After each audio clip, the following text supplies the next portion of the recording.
Hello, my name is Abby and I am the Talking Book Librarian. Thank you for joining us for our book talk series. These videos will be recorded and out on the Indiana State Library's YouTube channel, as well as the Talking Book Facebook page.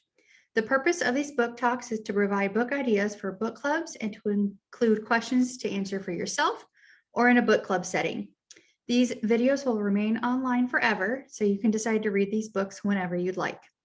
If you are interested in this book or any of the others, give the Talking Book employees a call at 800-622-4970. Feel free to pause this video at any time to answer any of the questions. The book we will be discussing today is The Boys in the Boat by Daniel Brown. And let me start with a brief overview of the book. There we go.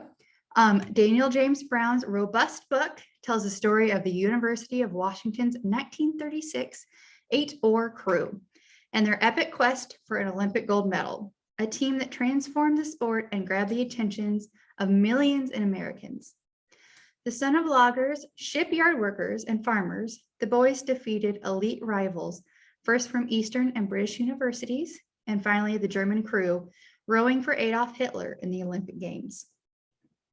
The emotional heart of the story lies with one rower, Joe Rance, a teenager without family or prospects, who rows not for glory, but to regain his shattered self-regard and to find a place that he can call home.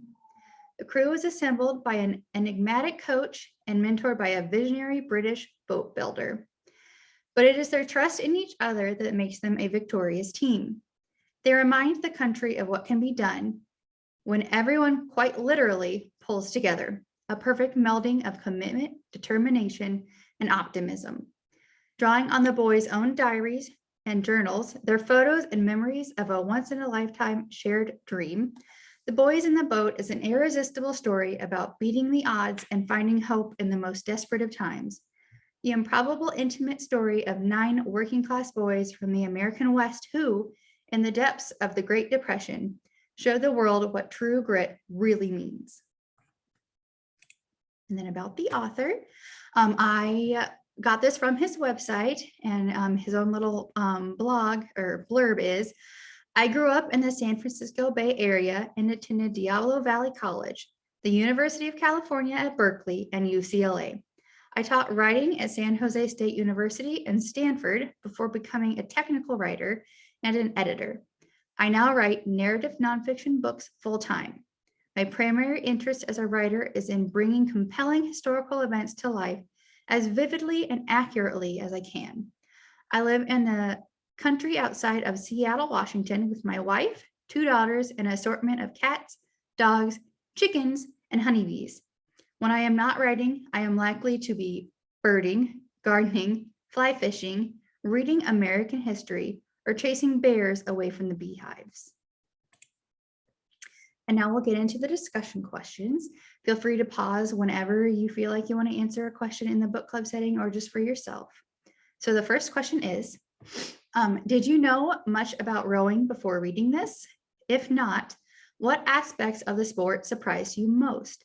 If so, did you learn anything about rowing that you didn't know before? Next question. Do you think that reading this during the Olympics would have made a difference to you? Next question. What are your thoughts on Avery Brundage and his role in the Olympic Committee? Should the Olympic Committee have made some of the choices that it did? Bobby Mock was Jewish. Knowing what he knew about Germany, are you surprised he went? Do you think he even paid attention to what was happening in Germany? Would you have gone? Why do you think his father did not tell him sooner? Should there have been a boycott against the Olympics? Were you surprised that no real large European countries boycotted? Leni Riefenstahl is probably the most famous female director ever. What did you think of her and her personality?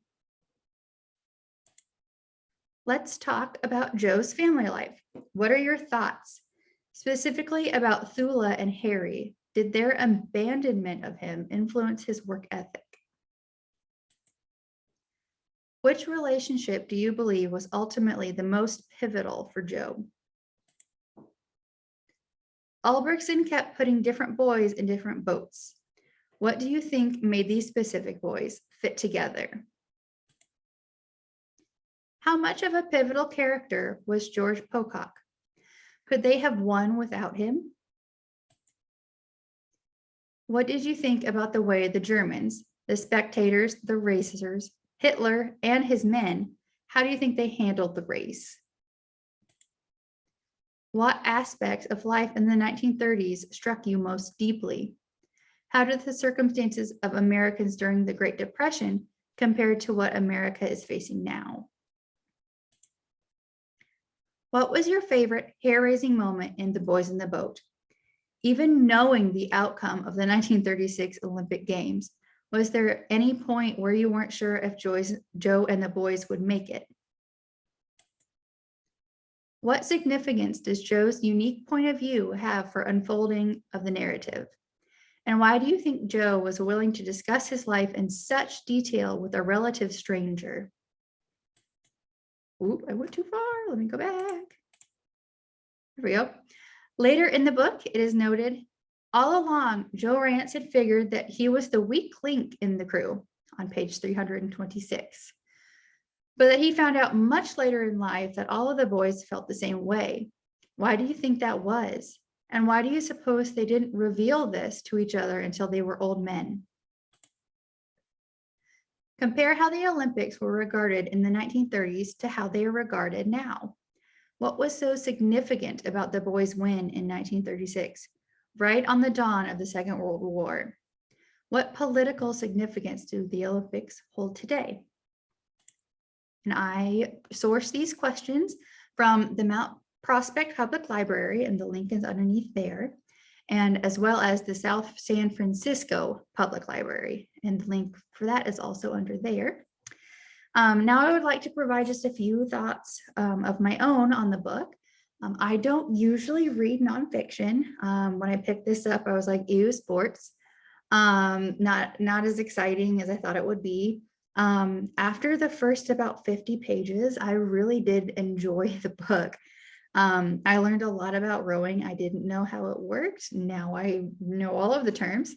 And it was just a really good story. It was interesting to hear about all of the families and what people went through in the 30s. Some things that I even had to look up because I wasn't sure and I hadn't heard of it before. But I thought it was a really good, feel-good story. And I definitely would recommend people read it if they're into the Olympics or just really good narrative nonfiction. That will conclude today's book talk. I hope to see you next time.